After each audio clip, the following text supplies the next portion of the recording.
We interrupt this program to bring you a special news bulletin. The Japanese have attacked Pearl Harbor, Hawaii, by air. President Roosevelt has just announced. This is Leon Pearson speaking for the Pan American Coffee Bureau, which represents 7 good neighbor coffee-growing nations, and presenting to you American families your Sunday evening visit with Mrs. Franklin D. Roosevelt. Good evening, ladies and gentlemen. I am speaking to you tonight from the White House at a very serious moment in our history. The Cabinet is convening at this time, and the leaders in Congress are meeting with the President.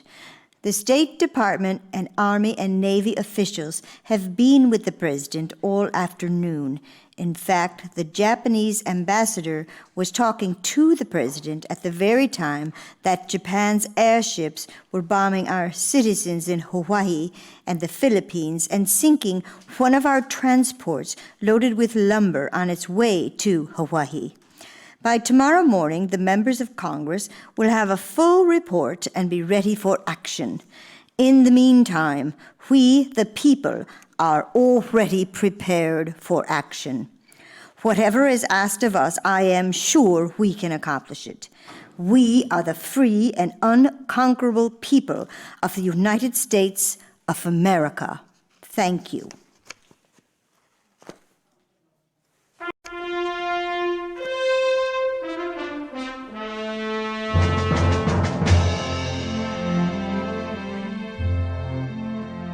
Thank you, Mrs. Roosevelt. Good morning. I'm Steve Brown, co-executive producer and writer of the WGTD Radio Theater, welcoming you to this live broadcast from St. Rita's Catholic Church in Racine, Wisconsin. This is show number 125 in this, our 17th season of the 26-time award-winning WGTD Radio Theater. This morning, we are proud to present to you this radio theater premiere of Eleanor R., the First Lady of the World, A Conversation, starring Vicki Dumais as Mrs. Roosevelt and members of the 91.1 Players. And it is written by Mike Ullstrup and myself. Support for the WGTD Radio Theater comes from the Kenosha law firm of Aaliyah, Dumais, and McTernan, St. Rita's Catholic Church located in Racine on Douglas Avenue, and finally by the Brown-Ullstrup Performing Arts Foundation. And now, Eleanor R., the First Lady of the World, A Conversation. Good morning. I am so pleased to be with you today. During this time we shall spend together, I am hopeful that you will get to know me much better. And now, to begin. You know, there used to be a time in my life that I was shy. In fact, very shy.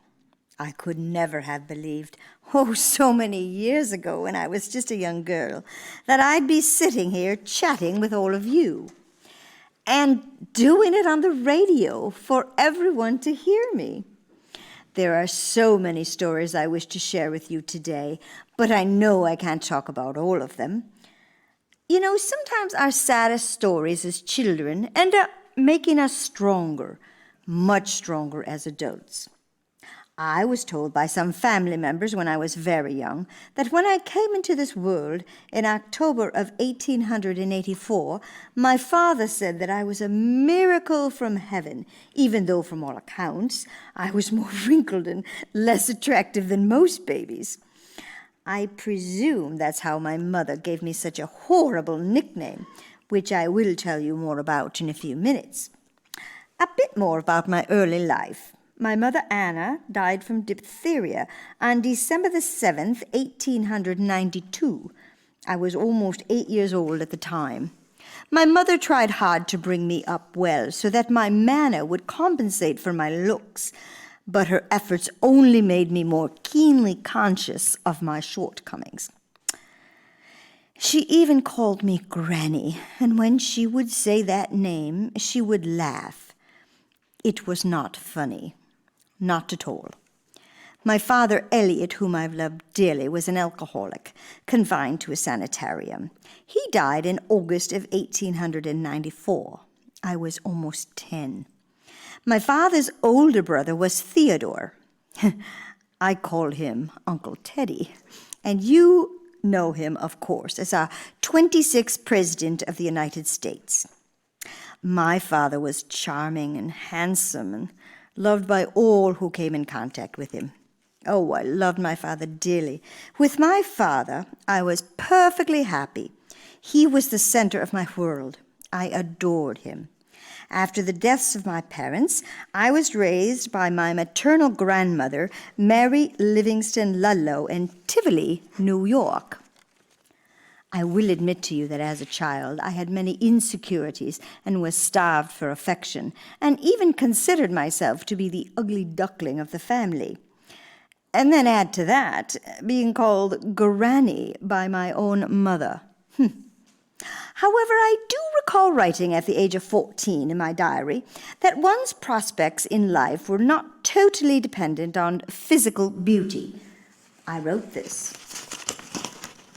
No matter how plain a girl may be, if truth and loyalty are stamped upon her face, all will be attracted to her.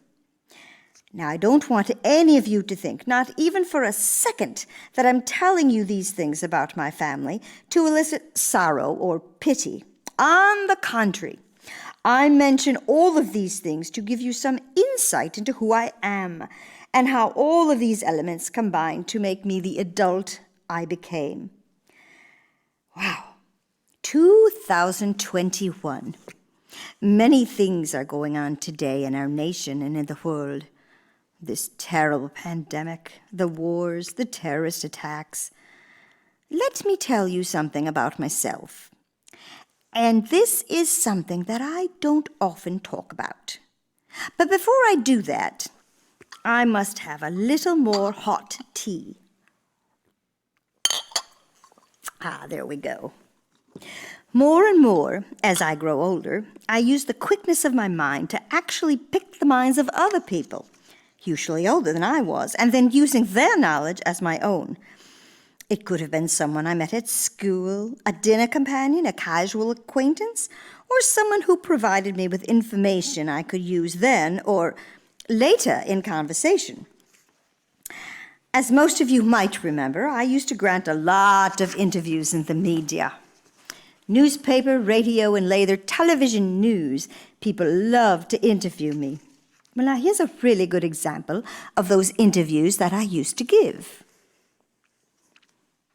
Good morning. This is John McDonald for NBC Radio News. I'm very pleased to have here in our studio this morning Mrs. Eleanor Roosevelt. Oh, Mr. McDonald, thank you so much. Well, Mrs. Roosevelt, we've heard a lot about criticism of American foreign policy and what we have done, or tried to. Is this something new, is this something new with administrations, Republicans or Democrats, or perhaps even your late husband's administration? I think it probably began when World War II was over and we began to have to help people to build up again. And we were the ones whose country had not been bombed and who had no homes destroyed. We had difficulty in getting new homes, but we didn't have to carry away acres of rubble of old homes that once existed. And we had our whole production unit intact, and practically no other nation in the world was in that fortunate position. In other words, this is history rather than politics. Yes, history rather than politics. And I think, of course, that there is some envy in it. You know, when people say, will they never be grateful for what we've done? I think there is gratitude. But, Mr. McDonald, as many people like to say, everything is politics. And I suppose if we do things as we are supposed to do, in enlightened self-interest, that we are not necessarily expected to anticipate gratitude. Well, of course, it is enlightened self-interest, because getting them back on their feet is necessary for us, because we need markets for trade all over the world. Mrs. Roosevelt, thank you so much for taking the time to have this conversation with you. Oh, you are most welcome, Mr. McDonald. I'm oftentimes asked, what is my first recollection of Franklin? Well, Franklin was 2 years older than I, but he always seemed not only much older than that, but wiser, at least when we first met. I was never a person who enjoyed life in high society. I actually struggled with that sort of life. You know, dinners, dances, things like that. I was still haunted by my upbringing, and I still knew that the life in New York society was important. I was always uncertain on how to act or what to say at just the right time. During that time, I had begun to see my distant cousin Franklin, who was at college at Harvard, along with his cousin Lyman Delano, and various other members of his family and some of his college friends. His mother, Mrs. James Roosevelt, Sarah, was sorry for me, I think. Well, I should get back to meeting Franklin. My first recollection of Franklin is at one of the Orange Christmas parties in 1902, and later, a glimpse of him in the summer. I came home from school, and I was going to Tivoli in the second-class coach of a New York Central train. He spied me, as I did him, and he took me over to speak to his mother, who was, of course, in the much more expensive Pullman car. Now, I know what many of you might be asking right now. It happens all the time. How exactly were we related? Well, Franklin and I were fifth cousins once removed. Being a Roosevelt, I am sure my friends, regardless of their own place in society, truly believed that I was entirely caught up in the pomp and circumstances of our style of living. Well, to be honest, it all meant very little to me. I do think I would have preferred to be far less formal and treated more like the typical girl next door. You know, during those days, it was understood that no girl was interested in a man or showed any liking for him until he had made all of the advances. Focusing back on Franklin, I had a great deal of curiosity about life and a desire to participate in every possible and reasonable experience that might be available to a woman. There seemed to me to be a necessity for hurry without rhyme or reason. I felt the urge to be part of the stream of life, and so in the autumn of 1903, when dear Franklin asked me to marry him, though I was only 19, it seemed entirely natural that I never even thought we were both young and, for the most part, unexperienced. On October 11th, 1904, which was my 20th birthday, Franklin presented me with a diamond engagement ring from Tiffany's. The secret was still closely guarded at that time. I remember Franklin saying this to me after his mother, Sarah, sent me a note saying, I pray that my precious Franklin may make you very happy. Mother went on to say, and I do thank Franklin for giving me such a loving daughter. Well, the engagement was announced on December 1st, 1904, and the newspaper headline read, President's niece to wed her cousin. And of course, all the newspapers wrote that this made it one of the most interesting engagements of the season. Of course, not everything that was written about our engagement had a positive ring to it, especially with that vicious penchant the gossip rags had for comparing women's beauty. Town Topics commented, Miss Roosevelt has more claims to good looks than any of the Roosevelt cousins. This she inherits from her mother, who was the beauty of Mrs. Valentine Hall's 4 daughters. Oh, thank you, dear Franklin, for sharing that tidbit. My pleasure, Eleanor. I did have to find some point in this conversation today for me to jump into the fray. And so you did, my sweet Franklin. Into the fray you leaped with such gusto. I do enjoy this banter in which you and I engage. May I get back to our engagement? Oh, by all means, Franklin, by all means. On the evening of December 1st, I received this delightful note personally delivered by New York City Mayor George McClellan, a member of Tammany Hall, and that note was from the White House. President Roosevelt sent the congratulations to me, and it said, We are greatly rejoiced over the good news. I am as fond of Eleanor as if she were my daughter, and I like you, Franklin, and trust you, and believe in you. No other success in life, not the presidency or anything else, can compare with the joy and happiness that come in and from the love of the true man and the true woman. Golden years open before you. May all good fortune attend you both, ever. It was signed simply Theodore. Oh, Franklin, I still cherish that note from Uncle Teddy. It was very nice of the President. Well, my dear, I must depart for a short time as I have some work I need to do, but I shall be back. Of course, sweetheart. Hurry back when you can. Well, now that Franklin has departed for a while, I did want to share these thoughts with you. Do any of us really ever know just what love is? Well, I will tell you this. I had a very high standard of what a wife and a mother should be, and not the faintest notion of what it truly meant to be a wife and a mother. And none of my elders helped me to figure that out. No one. There is something I have not mentioned to you. Sarah, Mrs. Roosevelt, my soon-to-be mother-in-law, insisted that Franklin and I keep our engagement news private. Very private. You see, throughout the entire winter of 1904, stimulated by romance and a lot of anticipation on my part, I longed for an end to the Sarah-imposed silence on the engagement between Franklin and myself. From the beginning of my romantic relationship with Franklin, we were sailing on very rough seas. Franklin's mother, Sarah, was uncertain of her status in my relationship with Franklin. She had every intention to retain a very central position in the life of her boy, Franklin. And she did everything within her power to undermine the affection that Franklin and I had for each other. Do I think she sincerely wished to break us apart? I do. Was I going to allow her to succeed in doing so? Not on your life. Franklin adored his mother. He always wanted to please her. My job now was to delicately work to win a corner of Sarah's heart. I am sharing these very private feelings with you right now, so you can continue to see how I grew socially, as well as fine-tuning my ability to really get to know someone inside and out.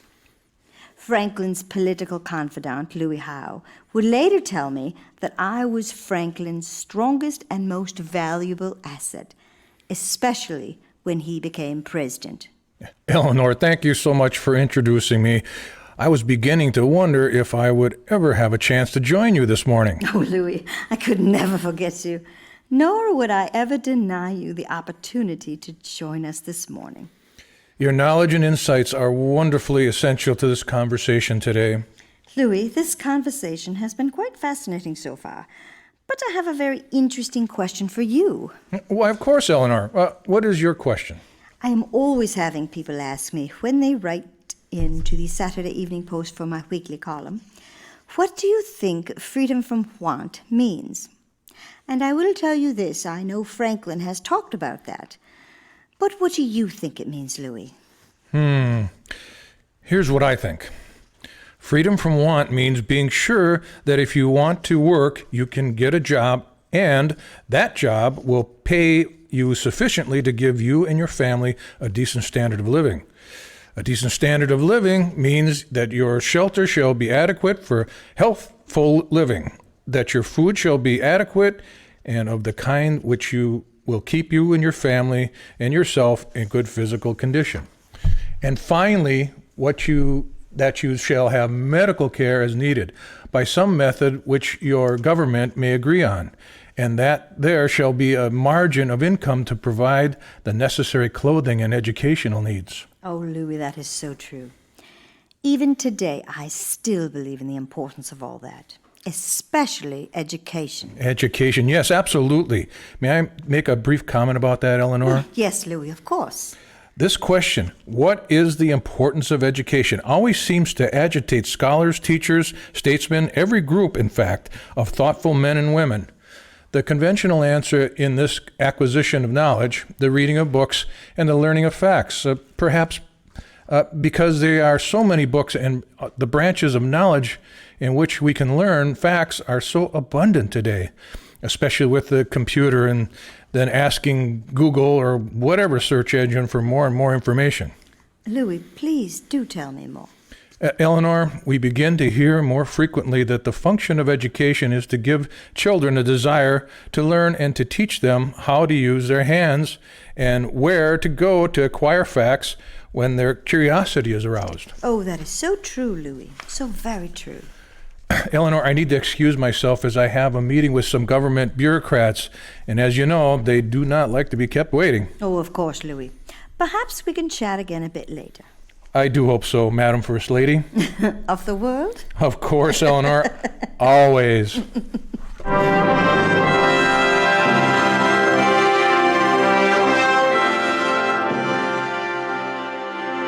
That music means, at least to me, that Franklin is on his way back from some important meeting, I'm sure. Before he arrives back, I did want to talk a little more about December 7th of 1941. You know, the radio of the 1940s was very much like the power and reach of the internet today. People could hear what was going on in the world at the very instant it was happening. Whether it was the CBS war correspondents reporting live from London during World War II, or live reports from some natural catastrophe here in the United States, or from anywhere in the world.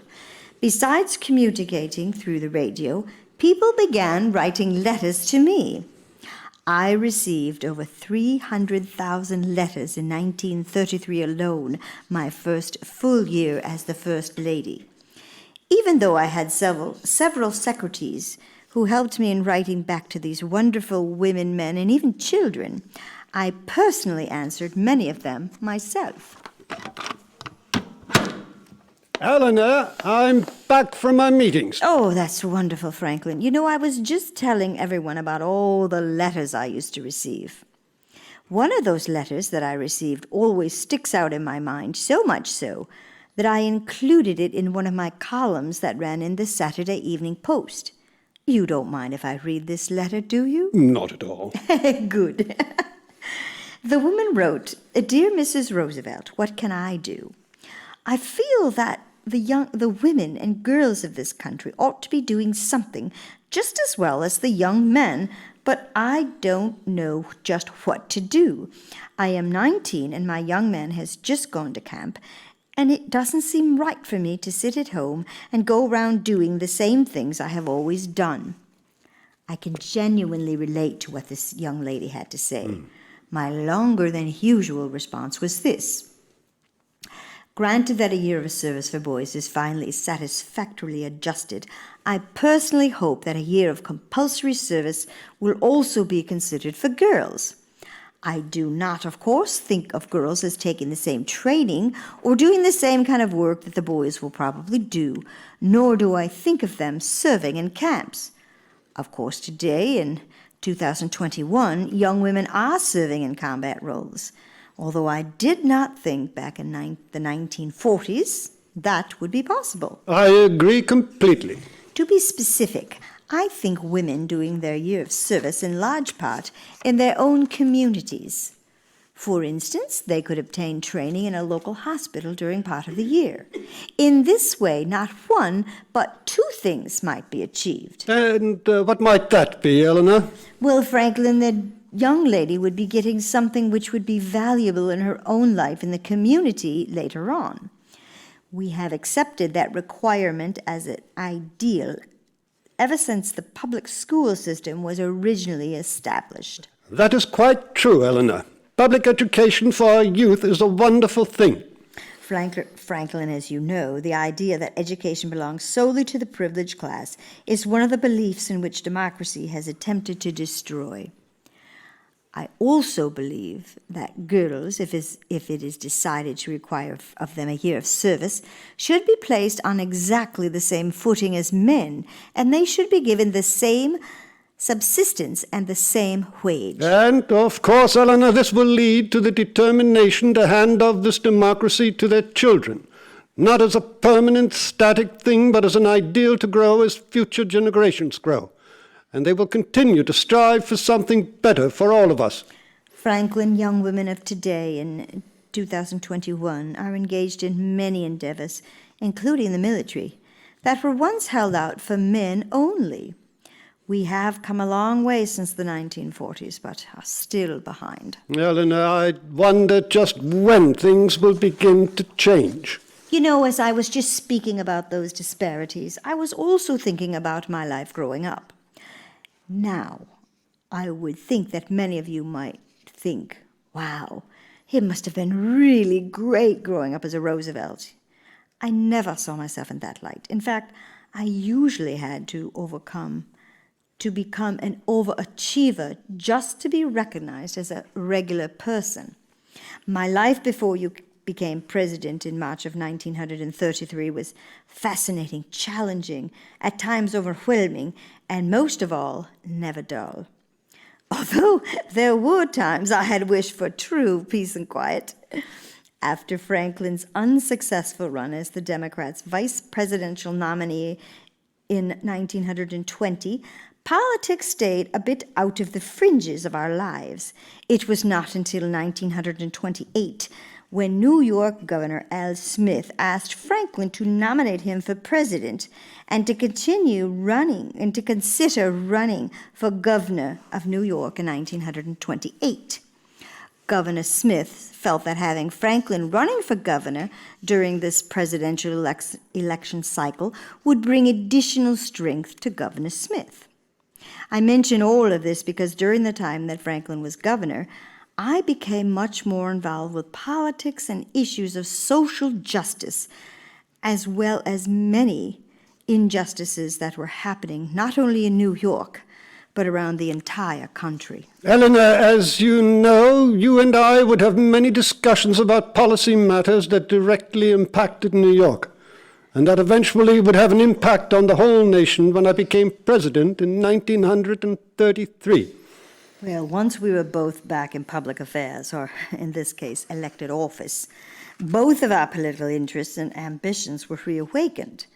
Franklin, and to a certain extent even myself, found that we could again play active roles in politics. You know, because of Franklin's polio, walking was so difficult for Franklin. So he was unable to physically go into many of the institutions and get a real idea of just what these places looked like. You know, how they were run from the point of overcrowding, the staff, the food, the medical care. That is why I asked you to literally take over the job of making the inspection trips for me. And I wanted you to continue doing those things when we moved into the White House in 1933. Eleanor, your speeches were always wonderful. Spot on, as I love to say. Franklin, I was convinced back in 1932, the year that you ran for president, that there was something fundamentally wrong with the system that tolerated the cruel conditions under which so many Americans and others around the world were facing. Over and over again in so many of my speeches that I gave during the Depression, and even after you were elected, I called for new and bold solutions, as well as a revolutionary level of courage and imagination equal to those critical times. I can hear you right now, giving one of those real barn burner speeches of yours.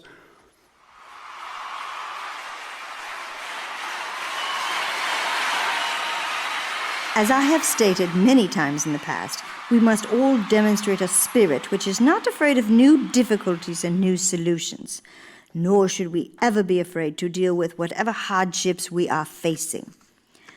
We are not only part of the government, but we are the government. And on each one of us devolves the responsibility of trying to help solve these grave economic problems. The women together can do a great deal. If we decide to do nothing, then who will? And if we decide that now is not the time, then I ask of you, when is that time?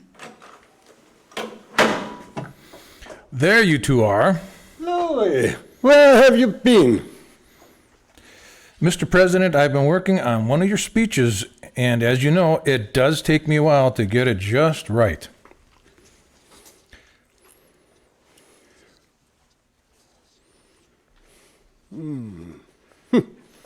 Well, Louis, as we all know, Franklin's speeches must be perfect. I'm sorry, I was getting some water. Absolutely perfect. Very true, Eleanor. Also, I have a bunch of letters for you again. You receive so many each and every day. Oh, I do know that to be quite true. I do think that is my cue to say, why don't we have some questions read to you by someone we both know quite well? I agree, Mr. President. And that means we do need some wonderful music and an introduction to those letters.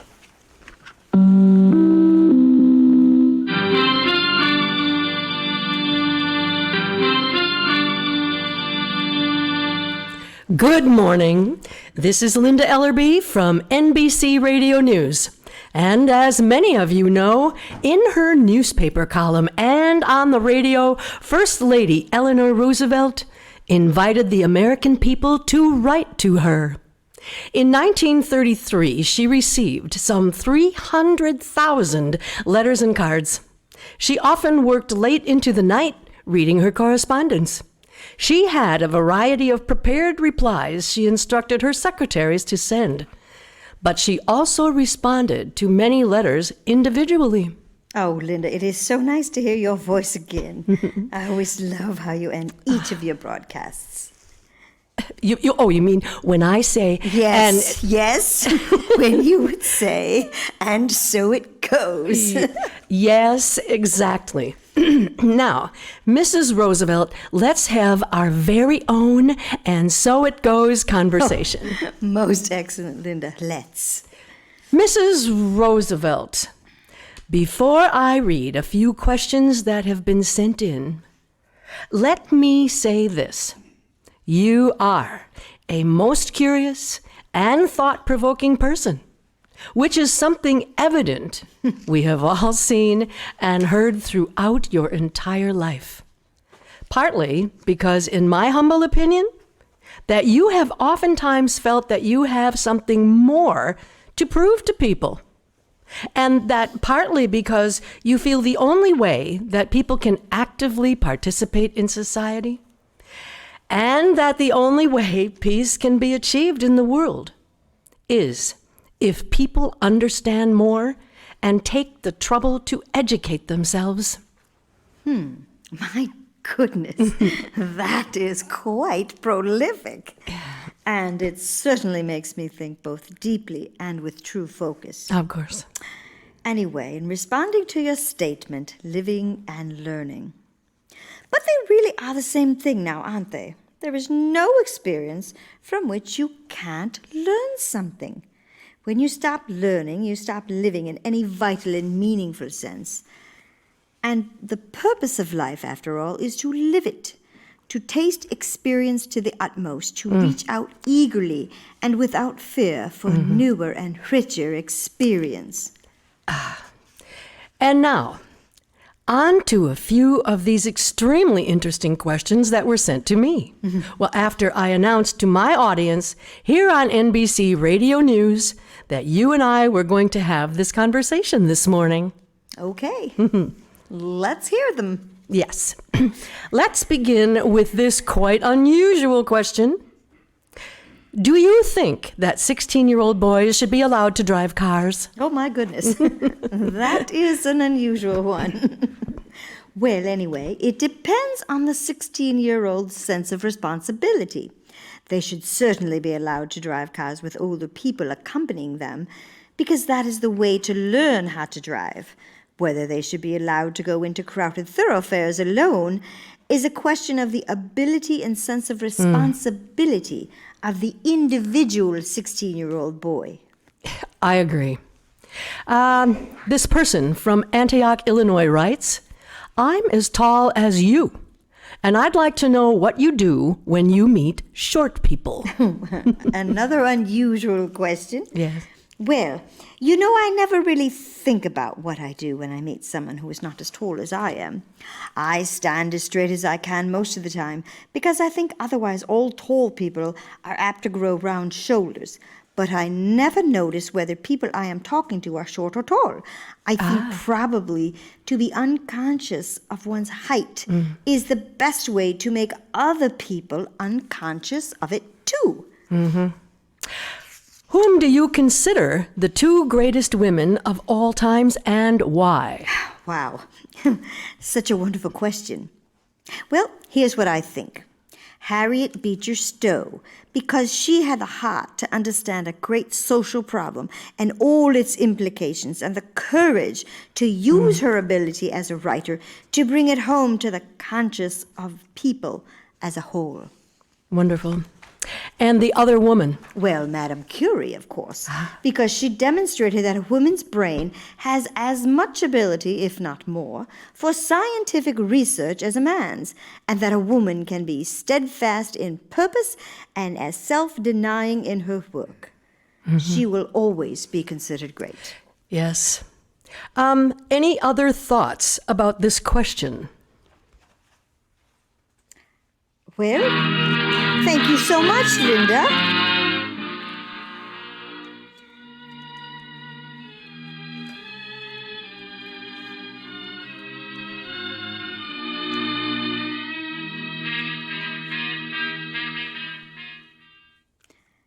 Even if I have the most definite ideas, I must never try to persuade my husband to do anything he does not consider right.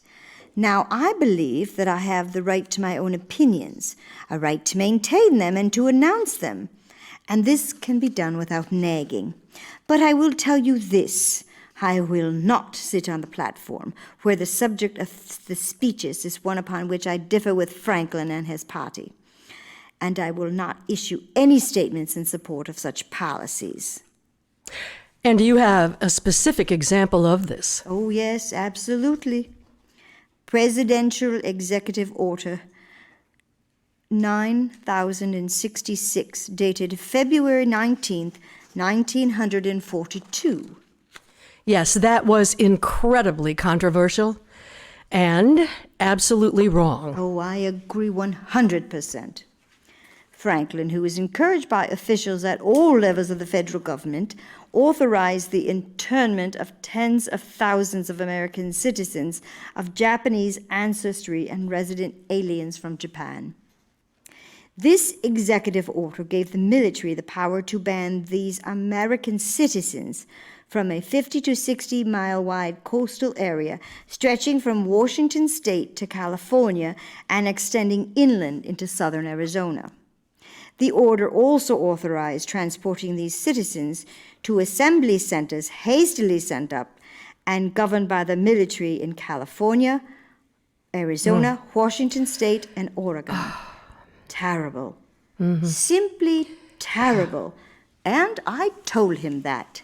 Mrs. Roosevelt, no one can even imagine what more than 120,000 Japanese Americans went through during their almost 4 years of captivity in those camps. Yes, Linda, the emphasis is on the word Americans, and thank God that President Ronald Reagan in 1988 signed the Civil Liberties Act of 1988, which officially apologized to those interred in those horrible camps right here on the soil of the United States.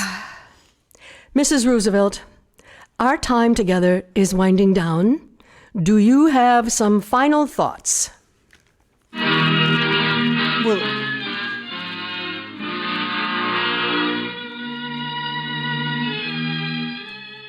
yes, of course. In closing, let me say that I lived a wonderfully and fulfilling life, always speaking up for those important causes that would impact so many people in our country and around the world. In the afterwards section of my autobiography, my granddaughter Nancy Roosevelt Ireland wrote in 2014 that I would be elated but not surprised by the revolution in the status of women that has taken place in the past 50 years since my own passing in 1962. And to that I would also say, what took so long? And let me add this, we still have a long way to go. I would like to leave you with this. Each of us has all the time there is Those years, weeks, hours, are the sands in the glass running swiftly away. To let them drift through our fingers is tragic waste. To use them to the hilt, making them count for something, is the beginning of wisdom. God bless all of you, and God bless the United States of America. And thank you so, so much for allowing me to be with you this morning.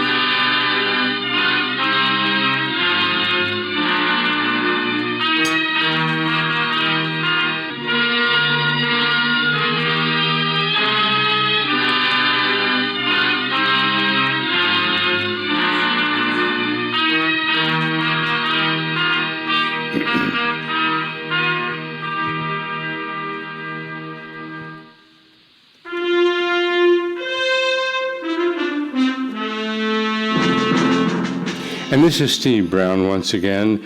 This morning, the WGTD Radio Theater has brought to you Eleanor R., the First Lady of the World, A Conversation, written and produced by Mike Ullstrup and myself. Starring as Mrs. Eleanor Roosevelt was Vicki Dumais.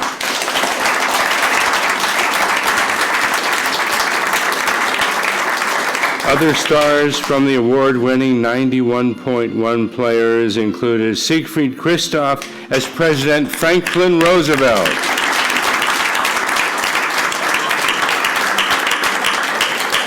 Mr. Larry Rowe as Louis Howe,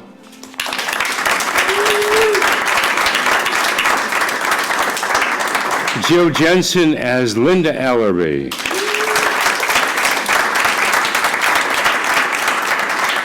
and Robert Dumais as John MacDonald.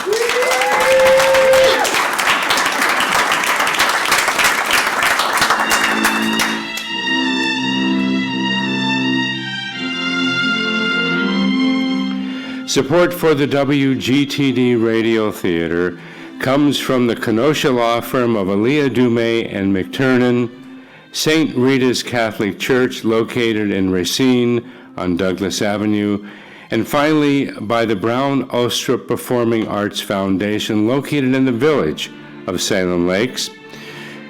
Our next WGTD Radio Theater broadcast will be on Saturday, October the 2nd at 11:15 a.m. when we present another Cane Shadow with one of our 91.1 players in the role of Orson Welles, a native of Kenosha, Wisconsin. This live broadcast will be from Salem United Methodist Church in the village of Salem Lakes. Before we do our official close for this show in the last couple minutes, I thought this would be a good opportunity for Vicki Dumais and myself just to have a short conversation, because we still have another 2 minutes, and we want to make sure that we talk about the role of Eleanor Roosevelt. And Vicki, as we turn the music down, as you were preparing for the role of Eleanor Roosevelt, and I know you and I have talked about this before, give our audience just a sense of what you had to go through in your own preparation process. Well, Steve, as you know, because you wrote the script, several years ago, we had a longer script, and we were working on the possibility of putting on a play. And at that time, I got my hands on every single book written by or about Eleanor Roosevelt and the Roosevelt family that was available. And let me tell you, there are a lot of them out there. And of course, Wikipedia, and my best friend recently became YouTube, where I listened endlessly on looped over and over again to Eleanor speaking. We are very fortunate to have several recordings of her giving her speech, the December of 1941 speech and the United Nations speech. So that was a very big help. And also several years ago, my dear friend Barb Tyler, our live sound effects woman, she and I watched every video and movie, and we watched Ken Burns' documentary about the Roosevelts, and it was very long, but it was wonderful, and we learned so much. And there are A&E history specials about Eleanor, and there are movies, Summer at Campobello, and all sorts of other things. I can't remember all the names of the movies, but Barb Well, and you I- know, there was, of course, that TV series back in 1976, Eleanor and Franklin. In fact, some of the music that we've been using today. Yes, was I from have that. seen that, watched that as well. I did a whole lot. I got myself, I got my hands on, or my eyes on, or my ears listening to every possible thing I could. I think research is most important, and especially somebody like Mrs. Roosevelt, her impact, and she was just a phenomenal person. And there are so many aspects and facets of her. And as she says at the beginning of our show here today, can't possibly go into all of them. But I wanted to learn as much as I possibly could.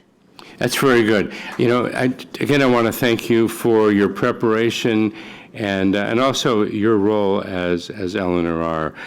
As we close today, for the WGTD Radio Theater and the 91.1 players, I'm Steve Brown. Thank you so much for listening. This is WGTD HD, serving Kenosha, Racine, Elkhorn, and Lake Geneva on your gateway to public radio.